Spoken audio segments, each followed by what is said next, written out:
உடையார் பாகம் 3 131வது அத்தியாயம். சக்கரவர்த்தி அவர்களே, 3 வண்டிகள் அடிக்கற்பாறைகளோடு தஞ்சை எல்லையில் நின்று கொண்டிருக்கின்றன. முதல் வண்டியில் நீங்களும், 2வது வண்டியில் இளவரசர் அவர்களும், 3வது வண்டியில் பெருந்தச்சரையும் ஏற்றி அதை தஞ்சைக்குள் ஓட்டி வர வேண்டும் என்ற சிற்பிகள் விரும்புகிறார்கள். உங்கள் வருகையை மக்கள் ஆவலோடு எதிர்பார்க்கிறார்கள். அப்படியா? நல்லது. இங்கு வந்தும் 5 நாட்கள் ஆகிவிட்டதல்லவா? போதும் என்று நினைக்கிறேன். என்ன சொல்கிறீர் சதாசிவாசாரி? இது அதிகம். மக்கள் விம்மி கிடக்கிறார்கள். உங்களை பார்க்க முடியுமா என்று நினைத்தது போக உங்களோடு பேசியும் பாடியும் ஆடியும் பார்த்து விட்டார்கள் அல்லவா? அதிலேயே அவர்கள் மிகுந்த சந்தோஷத்தில் இருக்கிறார்கள். வீரர்கள் எப்படி இருக்கிறார்கள்? அவர்கள் மிக ஆரோக்கியமாக இருக்கிறார்கள். ஒதுங்கி இருந்த சாளுக்கிய வீரர்கள், ராஷ்டிரகூட வீரர்கள் எல்லோருமே முனைப்பாக வேலை செய்ய ஆரம்பித்திருக்கிறார்கள். அவரவர்கள் வகைக்கு உணவு சமைத்து கொள்ளலாம் என்று நீங்கள் சொன்னது மிக பெரிய சந்தோஷம். பாத்திரம், பண்டங்கள், அடுப்பு வழங்கியது மிகப்பெரிய ஆனந்தம். இது தனி குழுவாக போய்விடுமோ என்று கவலையும் எனக்கு இருந்தது. சாப்பாடு தனி, கூடாரம் தனி, குடில் தனி என்று தனியாக போய்விடுவார்களோ என்று கவலை கொடுக்கும்போது ஏற்பட்டது. இல்லை, நீங்கள் கவலைப்பட வேண்டாம்.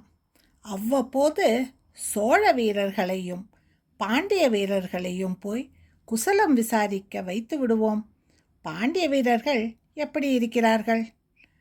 வருத்தமே இல்லை, சிறிதளவு கூட இல்லை.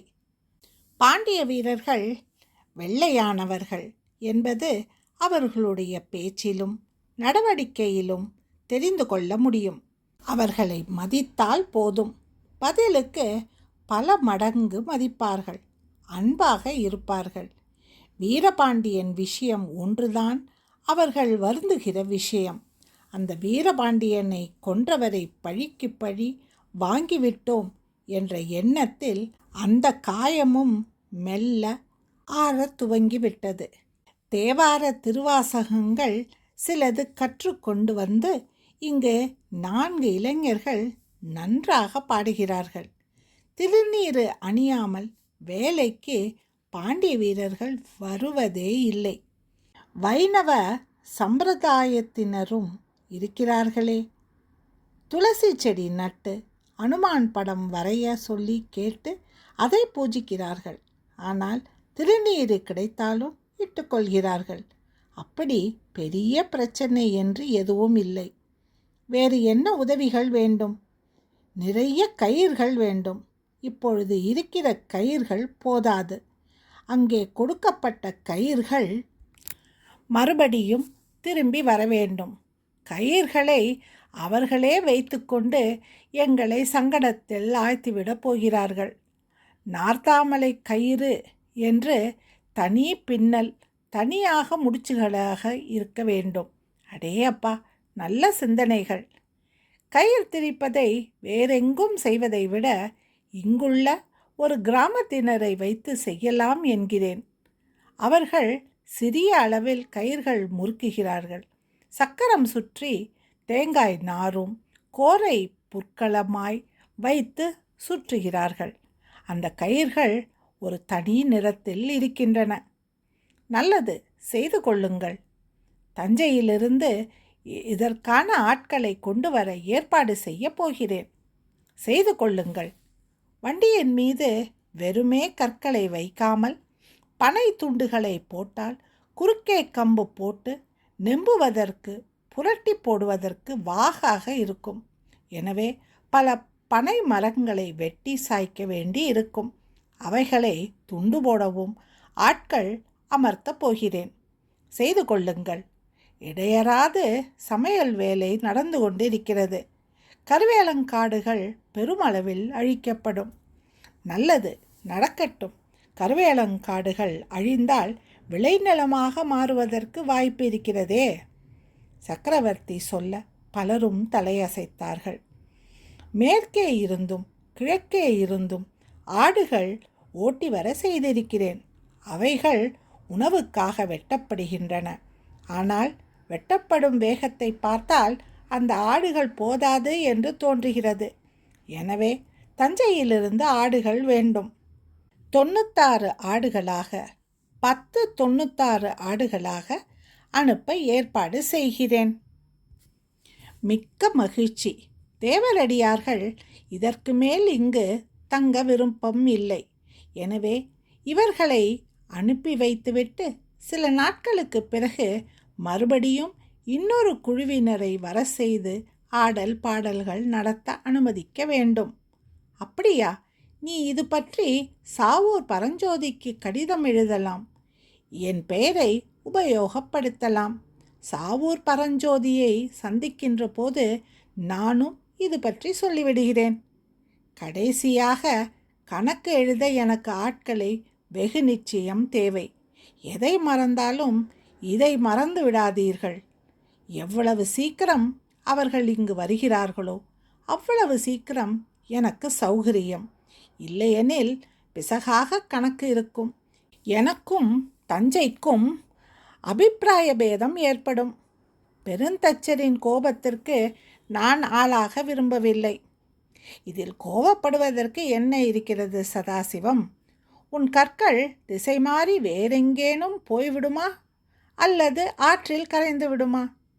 நீண்ட அடிக்கட்டைகள் தஞ்சை வந்துதானே ஆக வேண்டும். இல்லை, ஒரு சிறிய கவலை ஏற்பட வாய்ப்பிருக்கிறது. என்ன? வழியில் உள்ள கிராமத்தினர்கள் இந்த அடிக்கட்டைகளை பார்த்துவிட்டு தங்களுடைய கோயில்களுக்கு இவை உதவுமோ என்ற எண்ணத்தில் எனக்கொன்று இறக்கி வைத்துவிட்டு போயேன் என்று கேட்கிறார்கள். 6-7 கிராமங்களில் இதை போல விண்ணப்பங்கள் வந்து இருக்கின்றன. அவர்கள் ஆவல் குறித்து கவலையாக சிற்பிகள் என்னிடம் சொன்னார்கள்.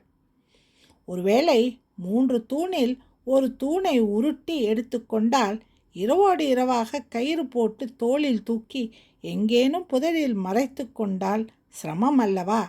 அலுப்பாக வரும் வீரர்களுக்கு உணவு கொடுத்து தூங்க செய்து எடுத்து போகலாம் அல்லவா? அப்படி ஒரு வாய்ப்பும் இருக்கிறது. நான் மிக கடுமையாக இருப்பேன். ஆனால் இதை முன்கூட்டியே சொல்ல வேண்டாம். இப்படி நடக்கிறதா என்று பார்ப்போம். அல்லது வேறு விதமாகவும் செய்யலாம்.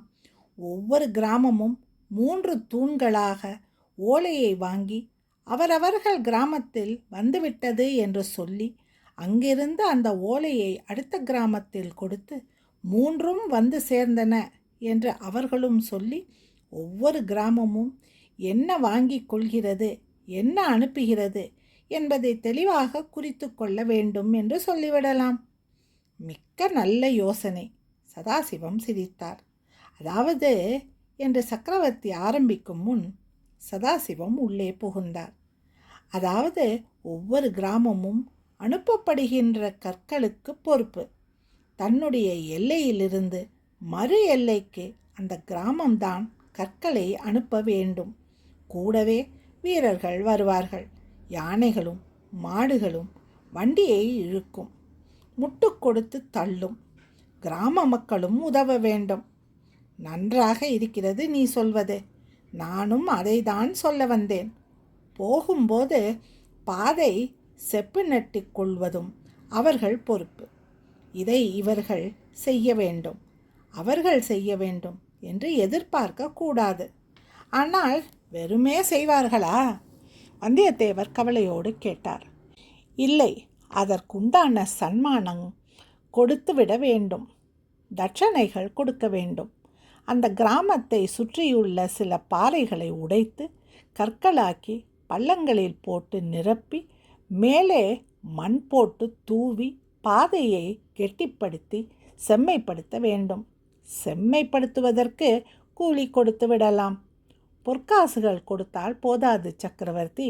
தானியங்கள் எதிர்பார்க்கிறார்கள். சோளமும் கேழ்வரகுமே தின்று வளர்ந்தவர்களுக்கு அரிசி சோறு மீது காதல் வந்துவிட்டது. அவ்வப்போது அரிசி சோறும் அவர்களுக்கு கிடைக்கிறது. எனவே கூலியாக அரிசி கேட்கலாம், கொடுத்துவிட்டால் போயிற்று. அது அவ்வளவு எளிதல்ல. தஞ்சையினுடைய அரிசி இவ்வளவு தூரம் வர வேண்டும் என்றால் தஞ்சையில் விலை ஏறிவிடும்.